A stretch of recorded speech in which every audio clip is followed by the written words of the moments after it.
Howdy guys, YaBro and I have another game between Vartix and Lubli. By the way, this is our 50th replay, so we're going to do something special, like call it our 50th replay. Except it's actually not our 50th replay, YaBro. This is more than 50, but I'm just going to put it in our 50th replay spot so that it seems like we care how many replays we've done. So you mean, but I didn't make 50 replays. That's true, you didn't, but I have. Yeah. So congrats on that. Thank you. I'll bake you a cake and send it to Texas. But You'll don't have to expect it to I'm sorry? taste. Don't expect it to taste that good when it's like 2 months of a flight. Yeah, basically. Is Japan any closer to Germany than the United States is? Whoa, that's hard to say. I mean, it always depends where in America, but Mhm. I remember that I flight like, I believe it was 9 hours to Philadelphia and 17 or 18 hours to Los Angeles. So Okay. yeah, but I believe that Japan is closer than 19 hours from Germany. Mhm. But Texas is in the middle, so that's hard to say. Yeah. So Vartix takes this very aggressive wall position, and Lubli is just sort of chilling. Um, we've got Yeah, Rathwaves. It was a nasty. It's yeah, debatable how good that was, because on one hand it gave some strong defense. On the other hand, it was probably not power efficient overall. So yeah. I know you like doing stuff like that. Not pointing out the bad things, but I'll say it. That was a very bad nasty. Yeah. I mean, but so like, Vartix is trying to defend right now. So the nasty made all of Lubli's units retreat. So you can think of it like a CC, right? So like for a CC, it wasn't that terrible. I mean, if you just waste 110 power and kill nothing, that is, yeah, not that good. I mean, you don't want to CC a Nightcrawler, um, and he gets out of CC and kill your Burrower or stuff like that. Or you don't want to freeze a Nightcrawler, frenzied Nightcrawler, right? Well, it depends. You don't want, really? You would freeze a frenzied Nightcrawler? If he's about to like drop my well, I'd freeze him. Or if he was like, yeah, I don't know. If he was like life woven and was pretty close to dropping my well, I'd freeze him. You Yeah, know? but that's Shadow Frost, you know. I don't think that this will happen. So yeah, this well's gonna drop. Lubli goes tier two, and or That's sorry, Vortex. Vortex Vartix goes goes to. tier two. Lubli has decided to stay up a well. Um, Yeah, but I believe that he's going tier 2 also. Yeah, now he's going tier 2. mhm. And he has the upper hand now. Yeah, Shadow Frost Mirror. yeah, but we've already discussed that Vartix is that rare breed of honorable Shadow Frost players who doesn't use all the lame cards. Cough, cough. Yeah, you have to give him a little credit for that. I mean, Last Wonder is an okay card to play. It's not like if you play it, you completely lost the game. Yeah, But I mean, you have it under cover of your Shadow Frost. So, I mean, when you're basically playing the strongest deck in the game, you can yeah. afford to play cards like Lost Wanderer. Yeah, and like that's the other thing that I think is so unfair is that like Shadow Frost actually has good splash cards.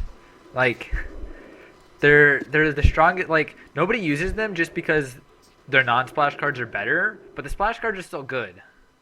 I mean, Lost Reaver is also a very, very strong card, and we point that out sometimes. Yeah, But not many Shadow Frost players play a Reaver I feel because like there's not a need to play them. because there's Mountaineer, right? Yeah.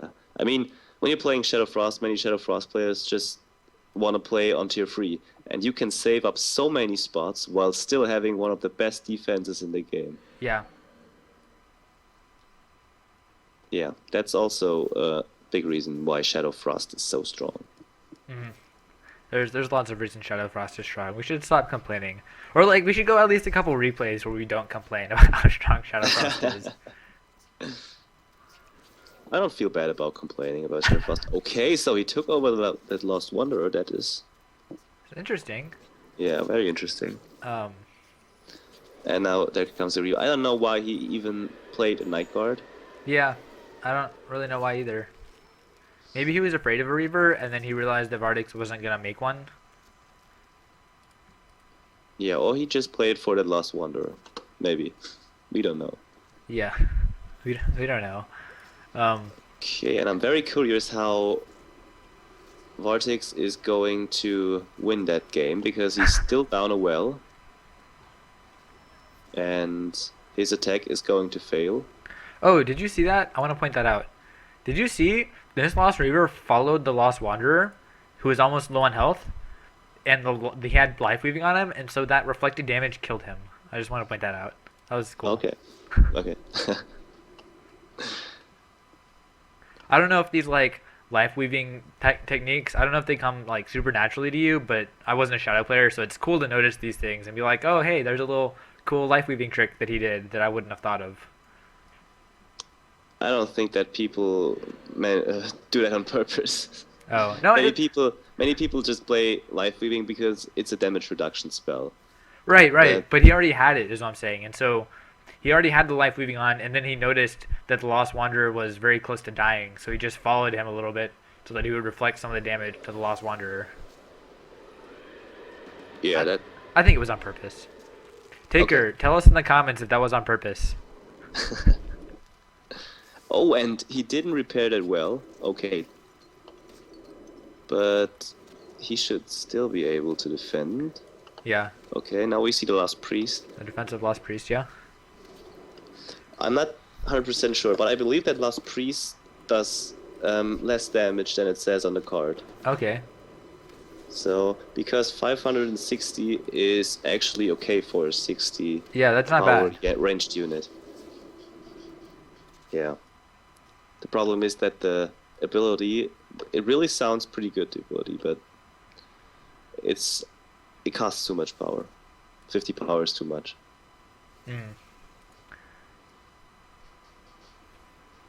Oh, Lubli uploaded this, so Lubli probably did win.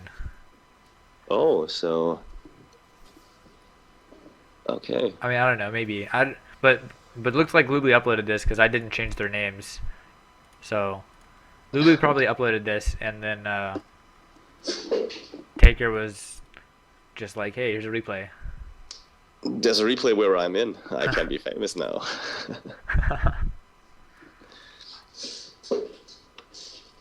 Yeah.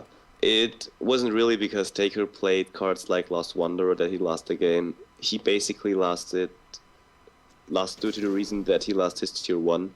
Yeah, right here. Well, and Lubli was just always up one well. He was not taking that big risks. Yeah, pretty much. And just playing safe. That's what I said when we did that replay. That if you avoid risks with Shadow Frost, you have a very easy time defending most of the time. I mean, when your opponent is very good at attacking at different spots, you can have a very hard time. Well, yeah. Taker just took a risk, and it didn't really work out, and so Lubli's been punishing him for that pretty much the whole time. Yeah, what I can advise you is that if you play Shadow Tier 1 versus another Shadow Tier 1, don't be the one that goes up a well. Be the one that attacks when someone goes up a well. Alright. I don't like being in the defending position because if your opponent is doing very well, you will lose a well. Alright.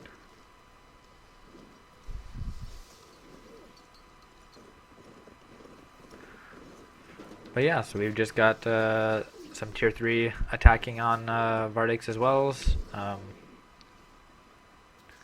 and lots of Lost Priests. You can, I guess, sort of see what YaBro was saying about how these guys are possibly not cost efficient. Yeah. I really wanted to see what Taker is playing in tier 3, but I don't think that we will reach this point. No. Probably not in this game. We saw last game. Oh, it's over. We saw last game. By the way, if you were wondering, my screen froze. what? My screen froze. You saw what happened. Your screen froze? Yeah, the last game. Oh, so yes, I couldn't see his tier 3. Oh, okay. That's fair. I let you, if you guys were wondering why I said the game is over, that's because YaBro has this habit. I mean, I approve of it. It's cool, but his screen seems to freeze, and then he just like pretends that he hasn't frozen, and then he talks for like 5 minutes after the game is ended. So I just thought I'd clarify in case his screen had frozen and he was like keeping it to himself that the game is over. Or someone's being mad at me because I just start talking about stuff that does not really happen in a match. I mean, I talk about what I eat yesterday, and it doesn't really have something to do with the match. So, I mean, I don't know. I don't know. How do you guys like if we just talk about random stuff or if we talk about what's going on?